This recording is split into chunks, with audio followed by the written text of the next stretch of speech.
Greetings, comrades. I'm Bobcat, here in the Art Mines with today's range report. Please pardon the interruption.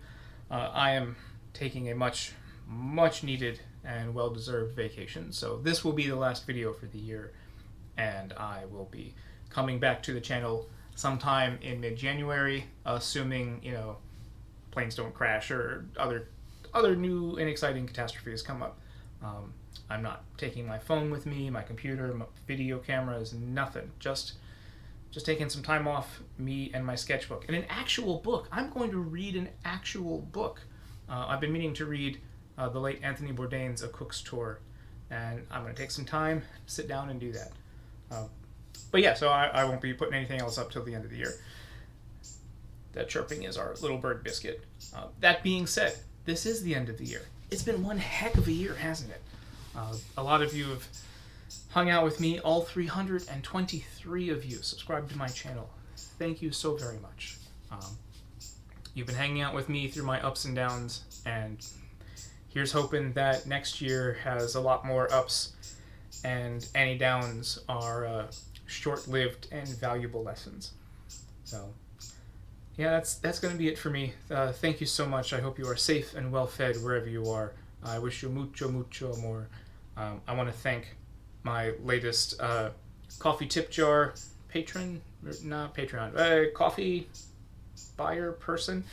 Someone sent me $40 to help support the channel, and that is going to go towards eventually some motorcycle gear, probably some heated gloves or a heated vest or something like that. And this channel costs money. Buying this stuff isn't free and isn't cheap.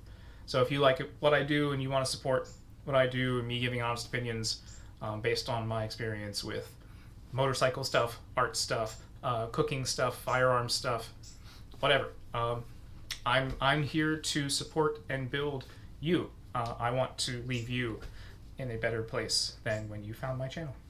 Just, changing the world one person at a time, or some hippie crap like that. I'm sorry, I'm really tired. So anyway, thank you for tagging on with me, and we'll see you next year. Be safe out there. Back to your regularly scheduled program. It is Saturday, December 18th, 2021, and I went to Maryland Small Arms, my usual range, for a little bit of practice with my Ruger PC9 carbine and the Security 9 compact pistol. Both take the interchangeable Security 9 magazines, and the carbine can be changed out to a Glock magazine with the factory included well adapter. I don't have any Glocks or Glock magazines, so I don't need to do that just yet. Maybe in the future. First round, I tried to be more careful and more scientific, for lack of a better word, about range distances and what weapon I'm using at the time. If I can't track my progress, how do I know I'm making any? So I took a Sharpie and some blue tape, and I marked yardage. So 25 yards, 10 yards, 15 yards. I started with the carbine rifle because I was in the rifle range, or the rifle lane, and had at 25 yards, had a pretty good little shot group here, and then tried it again at 50 yards, and I could barely see this dot. This was really just so I had some point of reference. Was kind of up and high, but even with this, I was a little high, and I noticed I did round 1 at 25 and then round 2 at 25, and you notice here I was also up, although with the tandem cross fiber optic sights, that green dot I had smack in the middle of that. So maybe the sights need to be adjusted. I haven't done a whole lot of shooting at 25 yards. And then again with the rifle at 50 yards was way up. Then switched over to the pistol, pulled it in at 10, was getting warmed up, but a pretty decent group, minus you. And then another at 10, pretty decent group, minus you. Thought that I would take my time, practice fundamentals. That was dead center, and then pulled it back to 15 yards and was really just nailing it with the pistol, which makes me feel good. Next round, I pulled to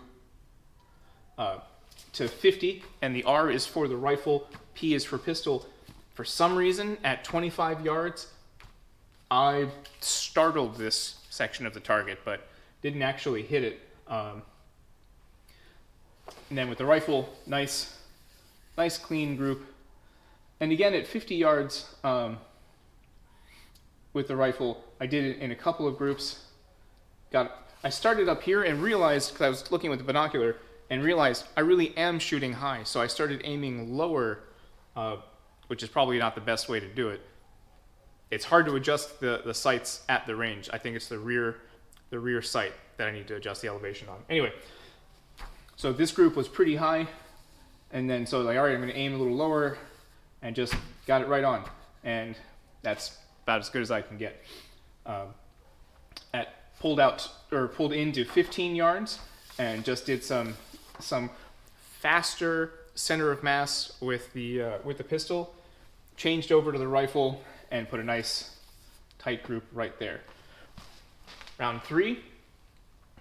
This was at 20 yards. Pistol could have been a little tighter. I was just kind of aiming for this. Again, going a little bit faster. And then with the rifle, nice and tight and nice and tight. I'm pretty pleased with these at 20 yards. 20 yards isn't really a whole heck of a lot. What I'd like to eventually get is get this a little tighter. That may be outside of the scope of the carbine's ability at 50 yards, but I can sure pierce some noses at 20. I didn't have, with the frangible ammunition, I didn't have any failures, any jams, no failure to feed, nothing. I did have 2 failure to fire, 2 light hammer strikes, kind of at the very end of the session on the pistol with the Ruger. It was the Venom ammunition that I bought a box of at the range. I don't think I'm going to buy any more of that stuff. I don't like. It seems to be pretty unreliable. If I'm getting 2 out of 50, I don't like those odds. But yeah, bang, bang, bang, bang. And it was the last or second to last of the 10. So it was like number 9 or number 8 in 2 successive magazines. And it was the very last 2 magazines that I was firing. Go, go, go. Nothing. Dropped the magazine, cleared it. I waited, a good 20, 30 seconds just in case. Dropped the magazine, cleared it. The hammer strike looked pretty good. I didn't save these rounds like last time. I actually let them cool off, shoved them back in the magazine, and they fired immediately. So maybe the gun was too hot? Is this something you've run into? I would love to hear your input and insight on that. But anyway, good progress. It's been a couple of months, so I was afraid I was going to get a little too rusty. I have a long way to go, especially at distance.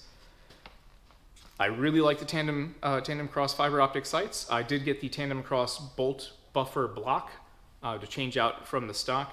To be honest, I didn't know a lick of difference in the recoil in that, and I don't have a spare upper that I can like swap them out in mid range or mid shoot. So I don't know. I guess new parts are better. I'm not going to say it's a waste of money, but I didn't notice a difference. Hopefully it will reduce the wear and tear on the rifle. That would be great. The sights are awesome. I love them. They just need a little tweaking, especially for some distance. Anyway, I hope you are safe and well fed wherever you are. Roses have thorns for a reason, so arm yourself and train. And be kind, be ready. Peace.